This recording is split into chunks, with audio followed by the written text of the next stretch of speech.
Right, here we are with the 2011 iMac. This is one of the new i7 SandyBridge units, so let's just have a look at it, see what the performance is like.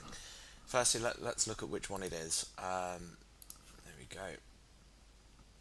Okay, it's one of the faster ones. It's a 3.4 gigahertz i7. Like I say, it's one of the new SandyBridge units. This one's got 16 gig of RAM in it, mainly because, well, it's my virtualization engine, so I need as much RAM as I can get in it. Interesting bits about the hardware. Let's have a quick look here. Firstly, if we look at the serial ATA ports, you'll see that it's showing up as having 3 ports.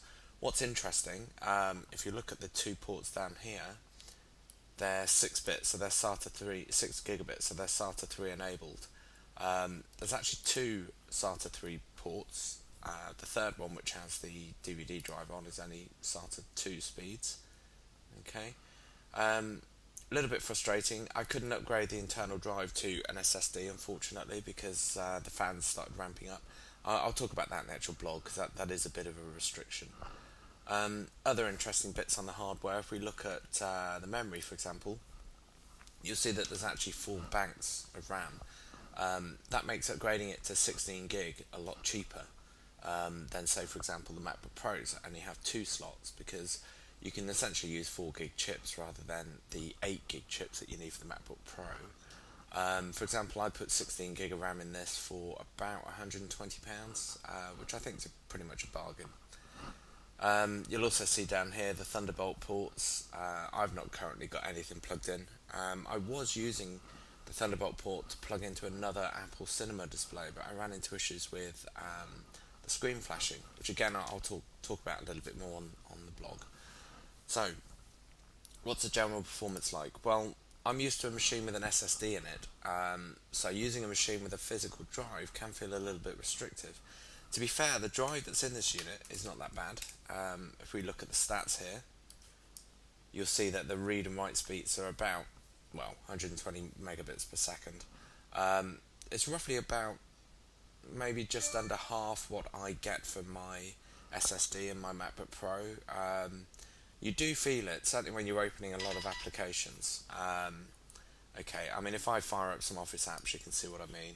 Let's fire up Excel, for example. There's Word. It's quite snappy, doesn't feel quite as snappy as an SSD equipped unit, but you know, it's still incredibly capable. So let's have a look at some of the other things that I've got running. Right, you can see I've got quite a few things running. There's quite a few VMware machines running there. I've also got a copy of Aperture running down the bottom here. Okay, oh, it's my old car.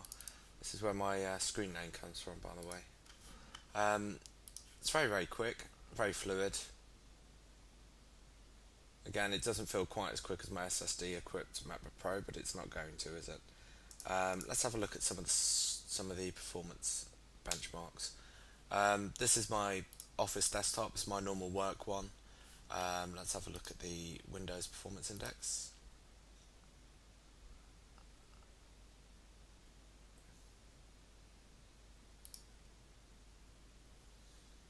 There we go. It's showing a 6.0, which isn't too shabby at all. This transfer rate is higher than it is in physical, which makes me wonder what's going on with caching. I can show you the boot camp stats as well, so let's have a look at that. I think it's that one. There we go. These are the stats when running in boot camp. You can see that we're restricted there by the hard disk speed because, you know, it's a physical device. Obviously I was getting a lot faster than that with the SSD in there, but of course all the fans were going crazy. Yeah, so our Windows machine, again, it's very, very snappy.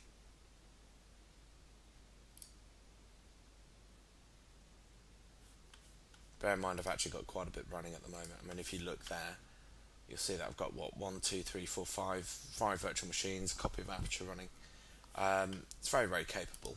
So let's have a quick look at the stats. So first thing you'll notice, if you open up the activity monitor, you'll see that we only show up one CPU. So basically it aggregates all the 4 cores and all the hyperthreading into one figure.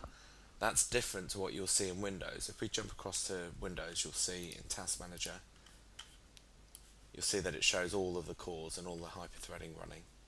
Okay, so that is a little bit different. Okay, you can see even with all those machines running, the CPU is hardly just ticking over there. Memory is quite an interesting one. Obviously this machine's got quite a bit of RAM in there, showing it's 14 gig used at the moment. Well, a couple of gig inactive. It's very capable having so much memory. It's very useful in terms of virtualization.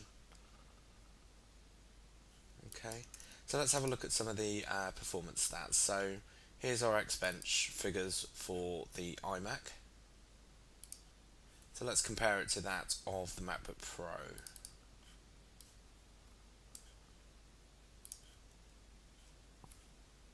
Okay, here we go. You can see that obviously the iMac's faster. The Xbench figures from the MacBook Pro, by the way, I've done it on the physical drive rather than the SSD, just to give it a reasonable comparison. Well, you can see that the CPU is listed as a fair bit faster, as is everything else. So basically, in general, the machine is a lot snappier than the Pro. What is interesting, I've just noticed that on the graphics test, they don't look right to me, but there you go. Okay, obviously the drive in the iMac, as it's a 3.5-inch unit, is also a lot more capable than the 2.5-inch SATA in the MacBook Pro. Of course, that doesn't compare if we open the one for the SSD. That headline figure there is a bit misleading, because even though everything else is faster on the iMac, of course it's the disk figure that will make the two look incomparable. Okay, for example, look at the random difference there: 65 on the left on the iMac, 854 on the MacBook Pro with an SSD. Okay, we also have here, just by way of comparison, a 2009 Mac Mini as well. Okay, significantly slower. Again, looking at the disk stats, my 2009 Mac Mini has an SSD in it, so again, it's not really comparable to that on the iMac. Yeah, so it kind of skews the figures a little bit. But saying that, even with the Mini, the overall results, even with the skewed figure from the disk, is still a lot slower. Okay.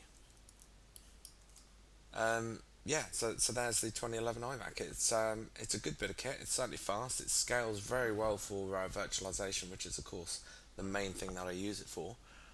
Things like video ripping and video encoding is incredibly fast, because of course that's where you're getting the real advantage of the powerful processor on these units. Anyway, any questions about the units, feel free to come back to me and let me know.